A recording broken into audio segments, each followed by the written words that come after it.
What's up, guys? Mike here with another video of the 90-gallon reef tank. Today I got a project. Just wanted to go ahead, kind of like give you guys an idea of what I'm planning on doing. Came across some issues, and I want to go ahead and fix them before they become bigger issues.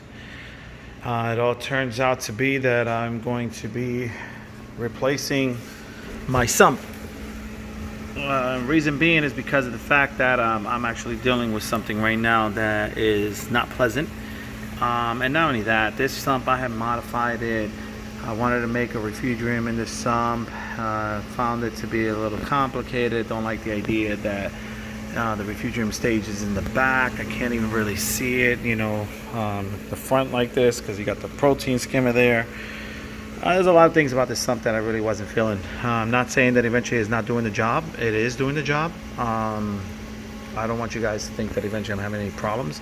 As you can see, corals are all doing good. We're getting plenty of growth, as you can see. My levels are all where they need to be. You can see here, I got these digitatas from fisherhex.com, and they came in just beautiful, and since the addition of adding them to this tank, they've been doing good as well. Also, I got that digitata right there, and also that staghorn that's in the back, if my clownfish and fish don't get in the way. But as you can see, the anemone decided to move, so I had to eventually rearrange the rock. It got to the point where it took all the star polyps that were here and it was just burning them, so I had to move them and move the star polyps up here. So as you can see, I used some epoxy and I got them glued up there. So I figured, let them go ahead and stay on the glass on the back, because then I can actually control it before they start to latch on to any other rocks or anything for that matter. I got this one in particular rock here. As you can see, it's just going to stay there so it won't spread. Got some other additional corals, as you can see, looking all pretty and whatnot. So everything's doing good in the tank. But the purpose of this video is because I just came across some issues, and it all started from this little guy right here. So I noticed I had put a couple pieces of rock in there and I didn't even realize it, but they had some aptasias, and again, that's the worst thing that could happen. So I was trying this product, saw it on the internet, so I decided to try it out. Read some reviews, some good and bad. Tried it out for myself, just to show you this area right here. There was an aptasia and it was pretty big, and he's gone. I used it on there and it worked. I've been monitoring and looking at the tank. I saw another one that came out in the back, and I was able to get rid of him as well for the time being. It's been over a week now. Haven't seen no signs of him. But if I had to show you down here, I gotta say, I don't know if I could get the camera back there. Let's see if we can. You probably can't really see anything because of the fact that I have all this. That is it. Let's see. Can you see there? Well, you can kind of see some of them right there. Some of the aptasias. See, you can see it right over here. And it's like a farm. It's like I'm breeding these things. So, as you can see, I don't run a sock. So they're going to get into the tank. So I want to make sure I can take care of the problem before it gets any worse. So, how am I going to do that? First, I got some new rock. As you can see, dry rock. And this is going to be what the aquascape is going to look like for that. Sorry, the picture's pretty bad. I'm going to take all those rocks that are in there and get rid of them.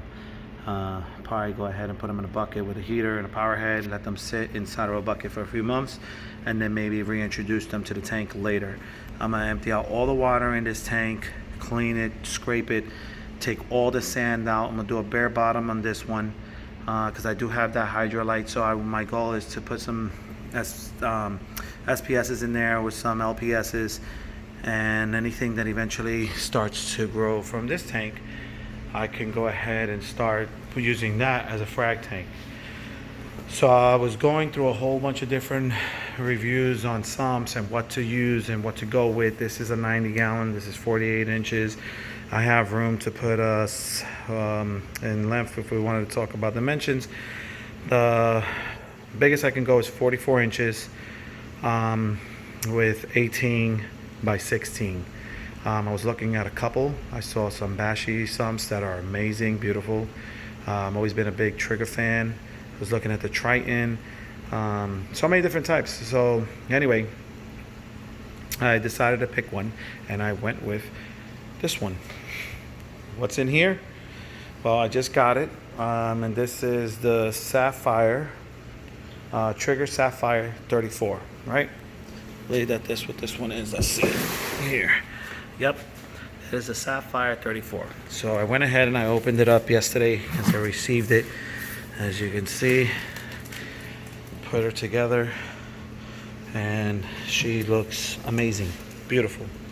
So I am excited. I'm gonna get ready to go ahead and take out the old and come in with the new.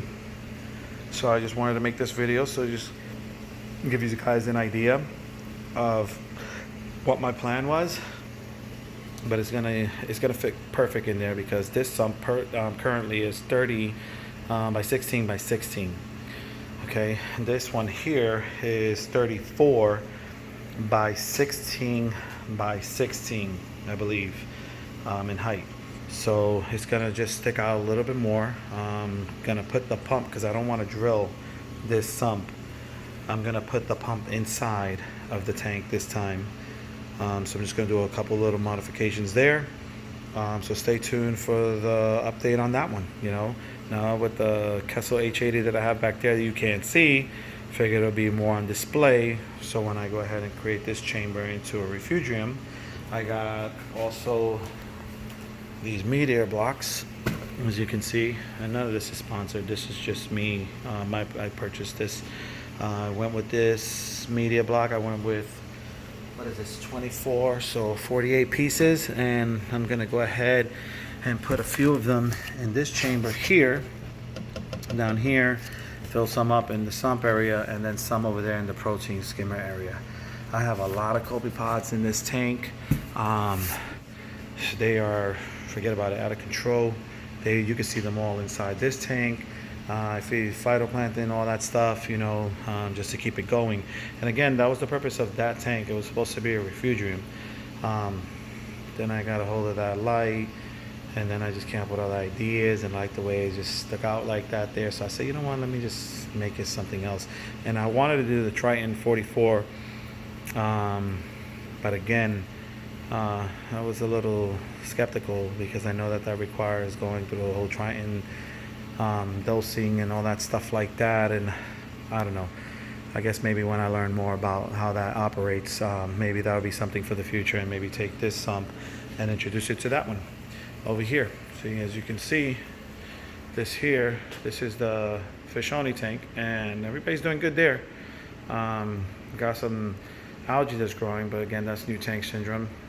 Got some bio pellets, carbon running over there, so everything's been doing good for the most part. So right now I just got this mess that I'm getting ready, tools out, and water everything here ready for when we get ready for this. So stay tuned, and I'll see you soon.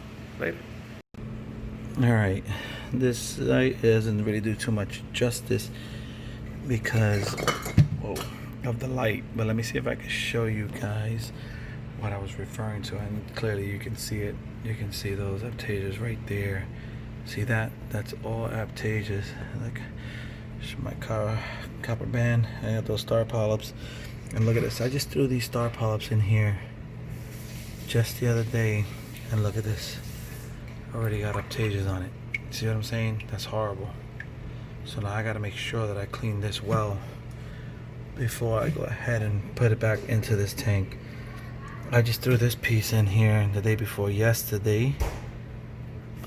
Sorry, I'm not even showing you guys this piece, so I don't see nothing on it, but I gotta make sure I brush it off good. But none of these rocks, none of this is going into that other tank because of this in particular reason. This just has had problem is I let this tank go. You know, I didn't really pay attention to it. As you can see, look at this. God, this light's too bright. And I don't know if you can see, but in there, that's the Betasia galore. Look at that. It's horrible. And then there's some type of algae that's growing in there, but this is like a farm of Betasia. This is crazy. It's horrible, horrible, horrible. I don't like it, but yep, this is the project. So none of these rocks, none of this sand, all this is gonna get scraped off, all cleaned off, everything down to the last very inch, along with all the tubing, everything. So here we are so far, getting there little by little. But yeah, this is the purpose of this whole change. And here it is, guys. The final touches. The whole install. I was up till, man, I want to say it was like 3 o'clock in the morning, between having to do some modifications to the plumbing, and other things like that. Cable management, I haven't been able to really do much, given that the time was just creeping up on me. I figured I'll do that today, and then kind of like give a little breakdown as far as to how I assembled everything and how I got everything working. But overall, I want to say that it fit great. And again, it wasn't really too hard to modify the plumbing, of course, because a lot of what I use is all threaded. Some areas I did have to use some glue, but it all worked out. Everything is connected, and in fact, I had to dial down my main pump.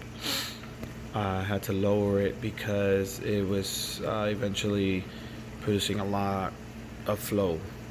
So I tweaked it, as you can see here. That's basically almost about halfway, you know. So, and then as far as all of the reactors, as you can see, they all pretty much dialed down as well. Back there, over here, got the GFO right here, bio pellets right here.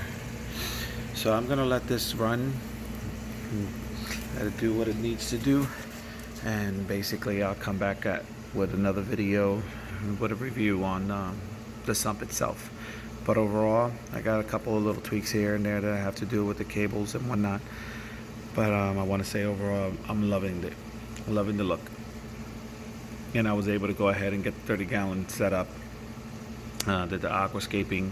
I was able to clear it all out. So I'll show you that as well in my next video. So I hope you guys like the video, and if you do, please subscribe. If you see anything here that I could do better, feel free to leave comments. And if you like these videos, hit that subscribe button. Till next time, guys. Peace.